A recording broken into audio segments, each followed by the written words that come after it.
அன்னைக்கு ஒரு நாள் மதியத்துக்கு வந்து சாம்பார் செய்யலான்ட்டு இருந்தேன். பட் வந்து ரோட்டில் வந்து ஒரு தாத்தா வந்து கீரை வித்துட்டு போனாங்க. சரின்னு கீரை வாங்கினேன். பார்த்தா கீரை வந்து ஒரு கட்டு வந்து ரூ. 35 வாங்கிட்டு வந்தேன். அப்புறம் எனக்கு ஒரே டவுட்டு, கீரை ரூ. 35 இருக்குமா அப்படின்ட்டு. அதுக்கப்புறம் எங்கள் அம்மாட்ட ஃபோன் பண்ணி கேட்டால் ரூ. 10 15 தான் வரும் அப்படின்னாங்க. ஐயையோ ஏமாந்துட்டோமே அப்படின்ட்டு. சரி பரவாயில்ல போயிட்டு போகுதுன்ட்டு இனிமேல் எதுவாக இருந்தாலும் வாங்கிறதுக்கு முன்னாடி எங்கள் அம்மா கிட்ட ஃபோன் பண்ணி கேட்டுட்டு தான் வாங்கணும். என் ஹஸ்பண்டுக்கும் சரி எனக்கும் சரி காய்கறி இந்த இதெல்லாம் எவ்வளோ ரேட்டு விற்கிதுன்னு தெரியாது. ஏதோ ஒன்று இருக்கிறதுன்னு வாங்கிடுவோம். கீரையில் பாசிப்பருப்பு போட்டு கடையில் வச்சுருந்தேன். கீரை கடையலுக்கு வந்து தொட்டுக்க வந்து எப்பவுமே ஏதாவது சுருக்குன்னு இருந்தால் தான் டேஸ்ட்டாக இருக்கும், நிறைய சாப்பாடு இறங்கும். அதனால் தொட்டுக்க வந்து கருவாடு செஞ்சுருந்தேன்.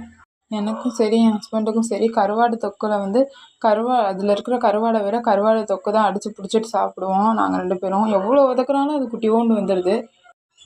கீரையெல்லாம் பிச்சு நான் செஞ்சு முடிக்கிறதுக்குள்ள மணி 3 ஆயிடுச்சு.